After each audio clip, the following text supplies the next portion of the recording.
리버풀이 현재 리그 선두를 달리고 있지만 이 팀의 진정한 난적은 다름 아닌 토트넘의 스타, 손흥민입니다. 그의 발끝에서 시작되는 놀라운 플레이는 많은 리버풀 팬들을 절망에 빠뜨리곤 했습니다. 토트넘과의 경기에서 손흥민은 거의 혼자서 게임의 판도를 바꾸는 듯한 모습을 보여주었습니다. 많은 전문가들과 팬들은 손흥민을 막을 방법은 거의 없다고 입을 모읍니다. 이번 경기에서도 그의 활약이 큰 기대를 모으고 있습니다. 23일 토트넘 호스퍼 스타디움에서 열린 2024-25 프리미어 리그 17라운드에서 토트넘은 리버풀을 맞이했습니다. 현재 토트넘은 7승 2무 7패로 11위에 머물러 있지만 손흥민의 존재는 언제나 경기에 변수를 제공하고 있습니다. 반면 리버풀은 11승 3무 1패로 리그 선두를 달리고 있으며 이번 시즌 23경기에서 15경기를 2골 이상으로 마무리 지었다는 놀라운 기록을 보유하고 있습니다. 하지만 토트넘의 홈에서 열리는 이 경기는 예상치 못한 결과를 가져올 수 있습니다. 토트넘의 많은 선수들이 부상으로 이탈한 가운데 손흥민의 활약은 더욱 빛을 발할 수 있습니다. 그가 리버풀을 상대로 지난 11경기에서 8골을 기록했다는 사실은 그의 능력을 증명하는 것입니다. 비록 팀 상황은 불리하더라도 손흥민이 경기장에서 불을 지필 경우 결과는 누구도 예측할 수 없습니다. 이번 경기는 그가 어떻게 팀을 이끌고 나갈지 그리고 리버풀의 강력한 공격진을 어떻게 막아낼지 주목하는 팬들에게 큰 관심사입니다. 리버풀이 올 시즌 리그에서 뛰어난 성적을 거두고 있음에도 불구하고 그들에게 가장 큰 위협은 토트넘의 주축인 손흥민입니다. 리버풀 에코지는 손흥민을 리버풀에게 가장 치명적인 존재로 지목하면서 위르겐 클롭 감독이 그를 영입하지 못한 것을 축구 인생 최대의 실수라고까지 표현했습니다. 경기가 시작되자마자 손흥민은 토트넘의 공격을 주도하며 리버풀 팬들의 우려를 현실로 만들었습니다. 손흥민은 경기 시작 40초 만에 스펜스의 정확한 침투 패스를 받아 중앙으로 컷백을 내주며 쇄도를 통해 골 기회를 만들었지만 아쉽게도 골로 연결되지는 못했습니다. 이러한 상황 속에서도 토트넘 팬들은 손흥민이 공격의 중심에 서 있음을 보고 확신을 가졌으며 그를 중심으로 전개되는 공격이 리버풀을 이길 수 있는 유일한 방법이라고 믿었습니다. 그러나 경기 초반 토트넘의 골키퍼 포스터의 실수가 황당한 장면을 연출했습니다. 포스터가 공을 살라에게 실수로 패스하면서 리버풀에게 결정적인 기회를 제공했으나 살라의 슈팅이 골대를 벗어나면서 토트넘은 한숨을 돌릴 수 있었습니다. 전문가들은 포스터의 이러한 실수가 포스테코글루 감독의 전술과 어긋나는 상황을 만들어 리버풀을 상대로 큰 위험을 초래할 수 있다고 분석했습니다. 리버풀의 공격이 계속됨에 따라 토트넘은 점차 밀려나기 시작했지만 전반 8분에 손흥민이 다시 한번 게임의 흐름을 바꾸려 했습니다.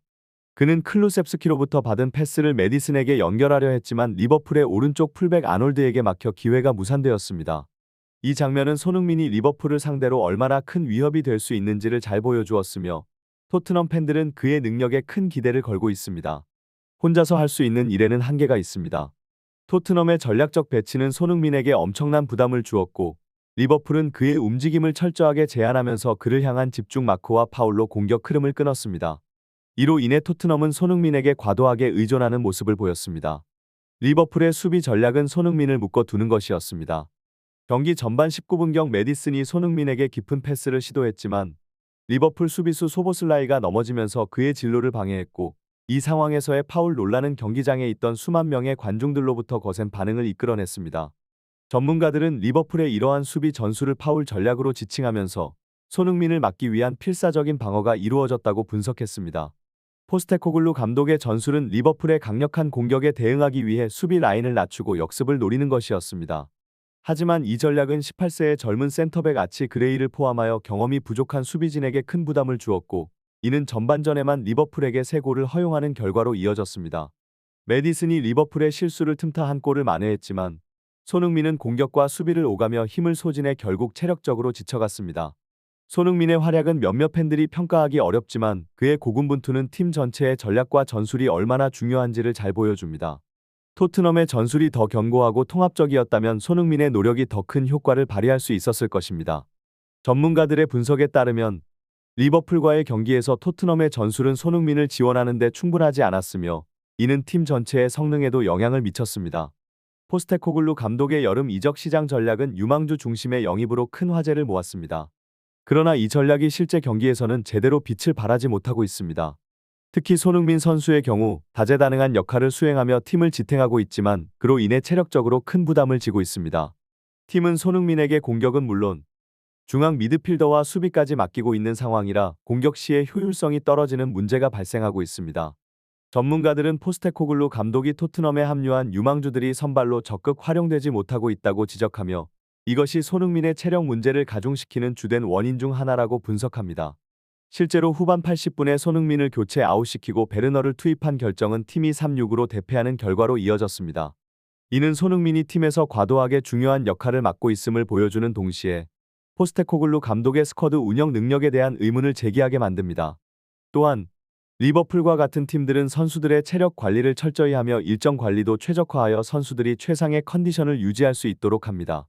이와 대조적으로 토트넘에서는 손흥민 같은 핵심 선수가 지나치게 많은 경기에 출전하면서 체력적으로 지속 가능하지 않은 상황이 발생하고 있습니다. 일부 전문가들은 이를 자살행위라고까지 표현하며 이러한 경영 전략이 장기적으로 선수의 경기력 저하뿐만 아니라 팀 성적에도 악영향을 미칠 것이라고 경고하고 있습니다.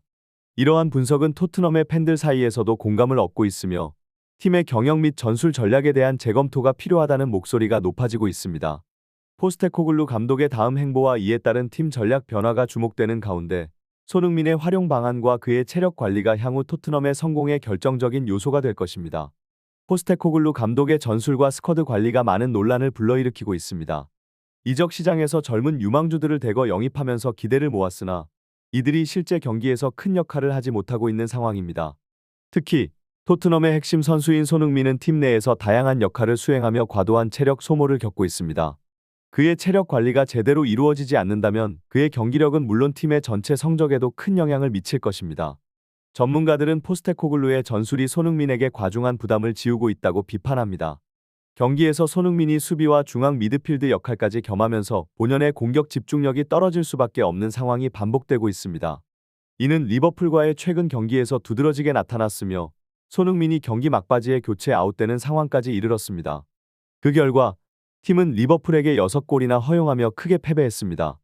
이러한 결과는 포스테코글루 감독의 경험 부족과 전술적 미숙을 여실히 보여준다고 할 수 있습니다.